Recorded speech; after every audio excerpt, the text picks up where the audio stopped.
Coucou la planète, coucou les terrestres extra, coucou Cécile. Coucou Virginie. Comment ça va aujourd'hui? Bah écoute, ça, ça va. Ça va, c'est moi qui vais lire, il paraît. Eh ouais, c'est ça.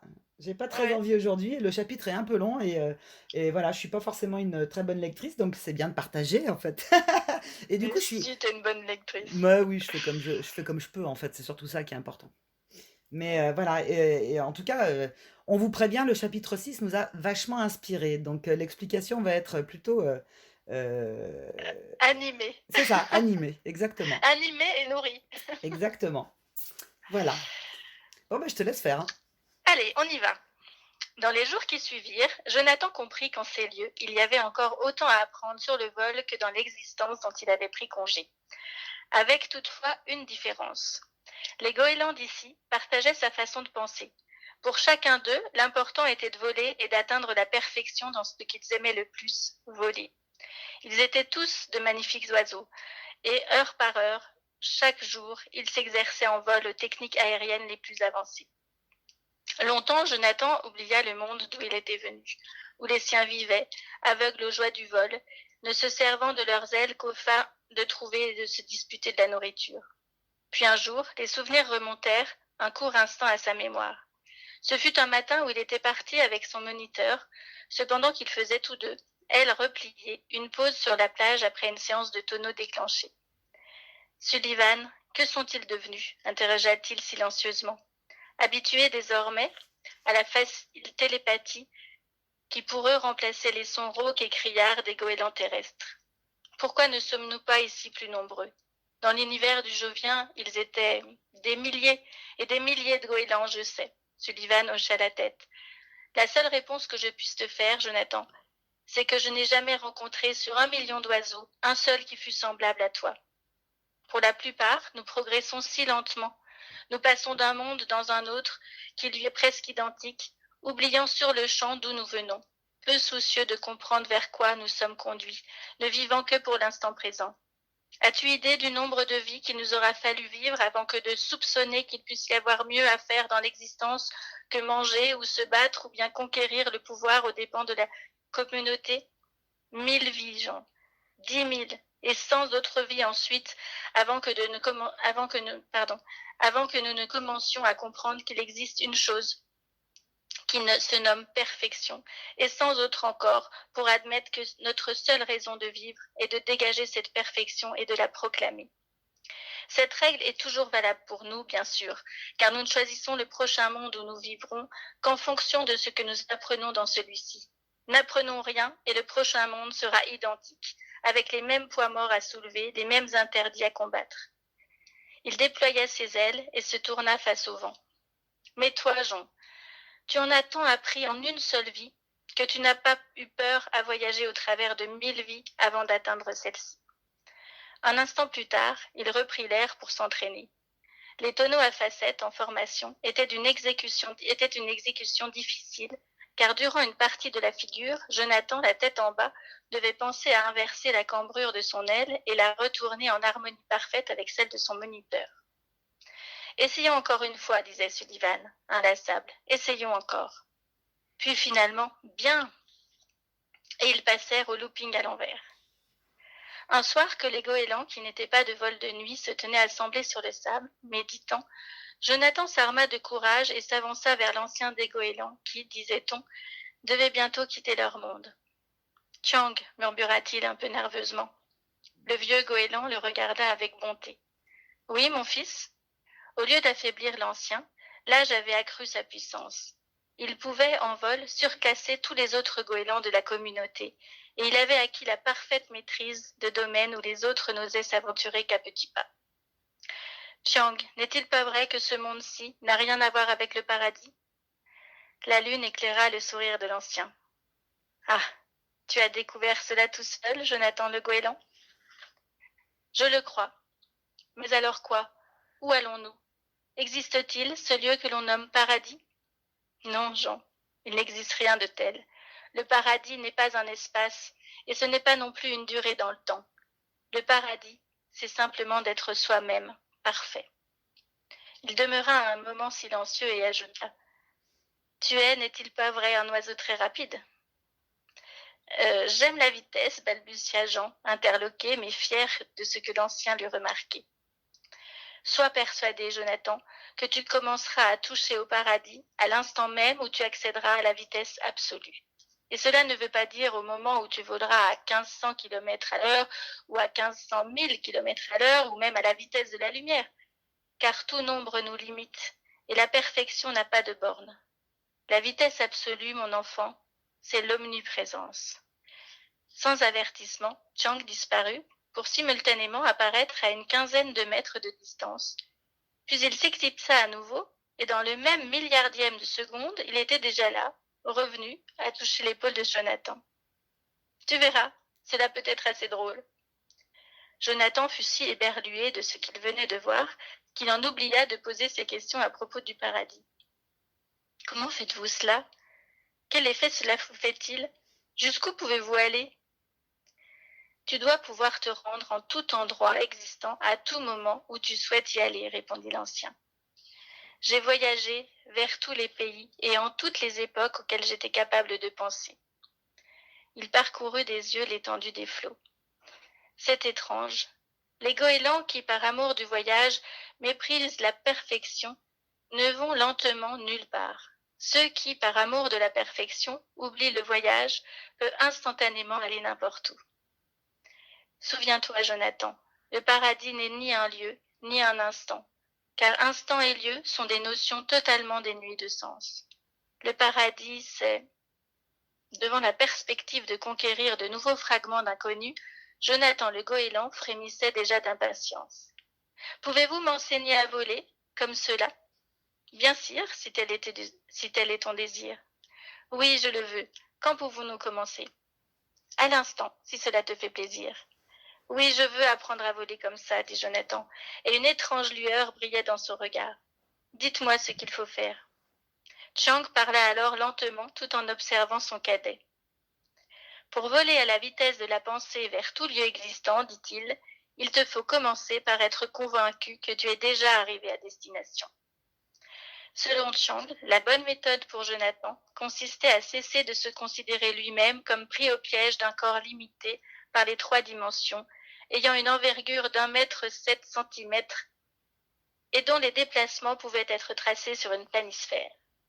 Le secret de Chiang ne pouvait résider que dans la conviction absolue que son être, aussi parfait qu'un nombre imaginé et pas encore transcrit en chiffres, était partout présent dans la durée et dans l'espace.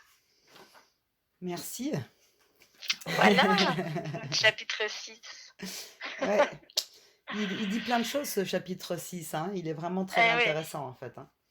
C'est dense. Ouais, c'est dense.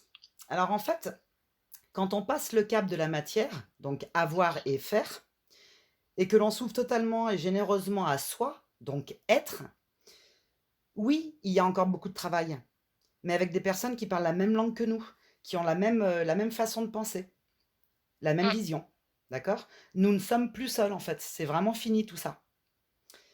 Nous ne sommes pas là, en fait, pour essayer d'être bons partout, mais déjà, si nous pouvions exceller dans un seul domaine, t'imagines, ce serait merveilleux. Bah oui. Bah oui. C'est vrai qu'il y a tellement de choses à faire sur cette terre, mais non, on ne peut pas être partout. Bah non. Bah Donc non. chacun a sa place. C'est ça, d'où l'instant présent, Voilà. en fait. Voilà. Ouais. Et comme les hommes, où les femmes ont beaucoup de choses à apprendre des hommes au niveau de la monotâche-manie. Ouais, c'est ça. Et il y a quelque chose aussi qui est abordé, c'est la survivance de l'âme. Ouais, alors justement, Voilà, attends, on va y revenir, tu veux bien? Ouais, je t'en prie. Parce qu'en fait, je voulais terminer avec qu'il est vrai en fait que sur cette route, on peut se sentir donc très seul au début et un petit peu encore après. Mais il y a toujours cette espèce de question au fond de nous, pourquoi nous ne sommes pas plus nombreux à avoir cette pensée, quoi? Et en fait, il faut comprendre qu'il faut beaucoup de vie et beaucoup d'étapes pour comprendre déjà qu'il y a mieux et qu'il y a autre chose pour sortir du pouvoir. Donc avoir et faire, d'accord? Pour arriver à l'être. Ouais, c'est ça. Et c'est seulement ceux qui... Pourquoi ils sont si peu nombreux? C'est parce qu'en fait, il y en a peu qui ont compris qu'on n'avait pas qu'une seule vie. C'est ça. Et quand on sait qu'on a plusieurs vies, on sait que cette vie-là, il faut qu'on l'utilise dans un objectif précis, celui de faire évoluer son âme vers plus de perfection. Tout à fait. Et la perfection, c'est d'être soi-même. Et la C'est perfection, c'est d'arriver la à savoir sagesse, en qui on fait. est. C'est la sagesse. C'est tout. On met Mm. perfection parce que c'est vrai que c'est un mot qui est un petit peu galvaudé aussi aujourd'hui, mais la sagesse, serait déjà plus douce, quoi. Oui, je disais perfection parce qu'en fait c'était dans le Tout texte, à mais fait, ouais. effectivement. Mm. Tout à fait. Et le jour où moi j'ai compris effectivement cette interconnexion qu'on avait entre nous tous, et j'ai compris les dettes karmiques, d'accord? Et que j'ai compris que si tu fais du mal à quelqu'un, bah, du coup forcément tu te le reprends dans la gueule à un moment donné, même si c'est pas par cette même personne-là, mais ce sera par quelqu'un d'autre, d'accord? Bah, je veux dire, moi ça a changé immédiatement, en fait, mes pensées et mes actions, quoi.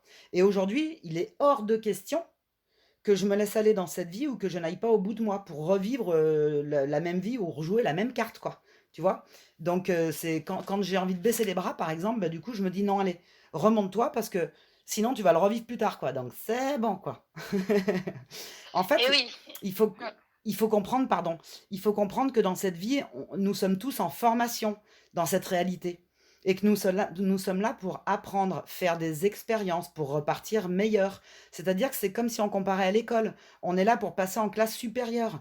Donc pourquoi se priver d'avoir son bac si on sait qu'après on ne pourra pas aller en fac ou c'est un peu ballot, quoi. Tu vois? Ah oui, évidemment. Donc c'est comme ce qu'on vit aujourd'hui. Si on n'apprend rien de ce qui se passe actuellement là avec le confinement, bah, le prochain monde sera identique, hein, donc on aura les mêmes problématiques, hein.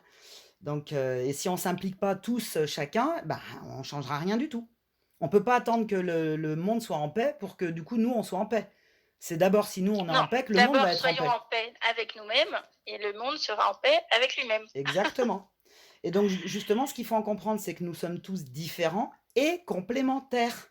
D'accord? Mais avec chacun notre propre rythme. Et après, il y a ceux comme Jon, pour qui tout cela est naturel et évident. Ils naissent avec cette foi grandissante en eux et ils se relèvent de tout.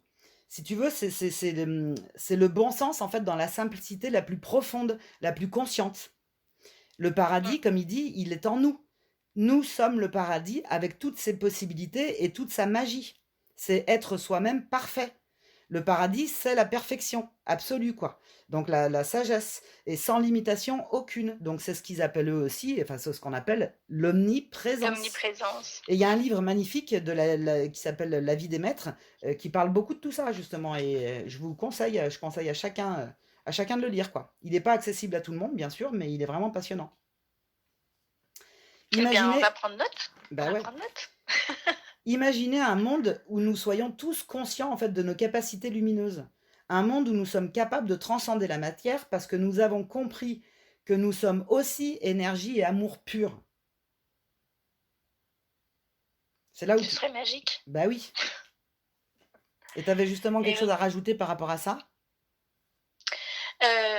que l'éveil, en fait, c'est ça que tu voulais. C'est ça, L'éveil est accessible à tous, en fait. Il suffit à partir du moment où on en a pris conscience. c'est C'est ça, ça. c'est ça. Donc il n'y a pas des êtres qui sont privilégiés. On est tous des êtres éveillés et, euh, Et des êtres et, complets donc. et des êtres complets. Mm. Exactement. C'est ça qui est magnifique. Mais il faut le comprendre. C'est ça. Et en Mm. fait, tout ce que j'expliquais aussi avant, si tu veux, ça marche déjà dans la construction de nos pensées et de nos actes. Plus on est heureux de ce qu'on a dans le présent et plus on crée un avenir encore meilleur. C'est un peu la loi de l'attraction, comme tu disais aussi. Pense positif et tu reçois positif, fais l'inverse et tu verras ce que tu récoltes. C'est comme les gens qui sont hypochondriaques, bah, dès qu'ils vont croiser quelqu'un qui a le moindre symptôme, ils vont avoir peur de le choper, donc la peur, ça attire quoi? Ça attire la merde. D'accord? Moi, perso, enfin, moi, je le vois parce qu'il y a une de mes sœurs qui est un petit peu comme ça. Ben, moi, j'ai pas peur de la maladie du tout, j'ai pas peur de grand-chose d'ailleurs, mais je suis jamais malade. Donc, Ah oui, voilà. on attire ce dont on a peur, en fait. Bah, exactement. Ça, c'est le transurfing, ça. Exactement. La peur attire Mm, la merde. Donc mm, pourquoi s'empêcher de penser autrement quand on peut faire autrement? Mais c'est vrai que c'est plus profond que ça parce que il y a une phrase que j'aime beaucoup et qui exprime très bien les choses. C'est pire que les mauvaises personnes. Il y a celles qui font semblant d'être bonnes. C'est-à-dire qu'à un moment donné, il faut être brutalement honnête avec soi-même, quoi, pour arriver à cette omniprésence. C'est comme ouais. ta fameuse citation d'Hamlet. Oui, ça me fait penser, ouais, c'est une citation de Shakespeare dans Ah, Hamlet qui ouais, dit simplement sois sincère avec toi-même. bah c'est ça. C'est tout court, mais ça en dit long. Exactement.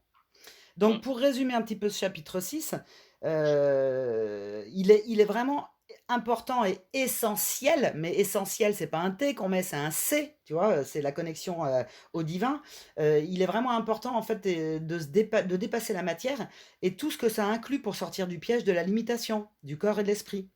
L'absolu, en fait, c'est l'amour du tout, c'est être, c'est le présent, c'est l'unité et quand on arrive à ça, il n'y a plus d'espace-temps à ce moment-là et c'est exactement ce qu'ils expliquent dans ce dernier chapitre, enfin ce 6e Ouais. chapitre, pardon.